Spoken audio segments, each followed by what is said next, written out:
The DPWH has started itemizing assets of its officials as well as private contractors. This is in the effort to recover public funds lost to Ghost or substandard infrastructure projects. The agency has also set its sights on the air assets of Congressman Zaldico, who has yet to show up. Mobile journalist Julie Baiza with that story. The Public Works Department has issued show cause orders to 10 of its officials. The DPWH is compelling some to explain their alleged involvement in ghost or substandard projects, while others were being asked about their lavish lifestyle, including DPWH NCR Regional Director Gerard Opulencia, Central Visayas' former RD Danilo Villa, and Attorney Brando Raya of Central Visayas. For subpar projects, an explanation is being expected from Gerald Pacanan, former Regional Director of Mimaropa, Isabelo Baleros, former head of the Las Piñas Muntinlupa District Engineering Office, Almer Miranda, Pampanga 1st DE, Gil Lorenzo of La Union, Arturo Gonzalez Jr. and Johnny Protesta Jr., both district engineers in Quezon City. And cited for failure to cooperate with ongoing investigations is Cordillera Regional Director Kadafi Tanggol. These officials have 5 days to submit their written replies. Kung hindi sila sumunod, makakasuhan sila administratively and even criminally.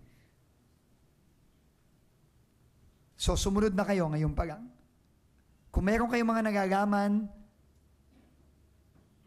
tungkol sa mga proyekto sa iba't iba nyong area, lumapit na kayo sa amin at magsalita na kayo. Huwag nyo nang hintayin yung mangyari sa inyo, yung nangyari kay Alcantara, kay Hernandez, kay Mendoza et al. Na nung una, wala akong alam, at kumanta din pala. The DPWH has also asked the Anti-Money Laundering Council to freeze luxury cars registered under the names of 26 DPWH officials and employees, plus private contractors linked to flood control projects worth almost 474 million pesos. The priciest motor vehicles were registered under Sara Diskaya at 218 million pesos and her husband, Pacifico Curly Diskaya, the second at 59 million pesos. Luxury cars of dismissed engineers Henry Alcantara and Bryce Hernandez were somewhere between 670,000 and 35 million pesos.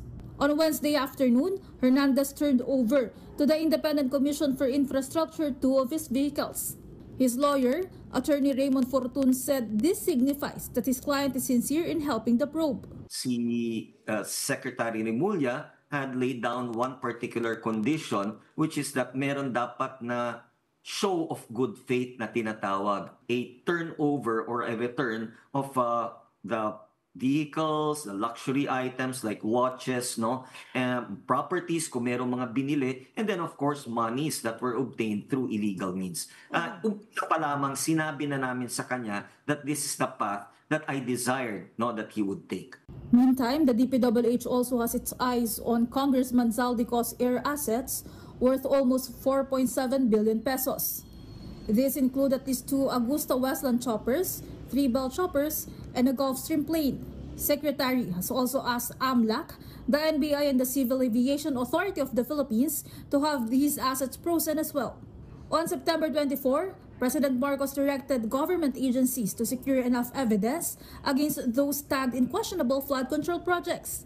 The palace says Mr. Marcos wants everyone involved not to escape prosecution. Maniwala po kayo, umpisa pa lang po ito sa mga hahabulin nating mga assets. At hindi po kami titigil hindi mabawi ang pera ng taong bayan.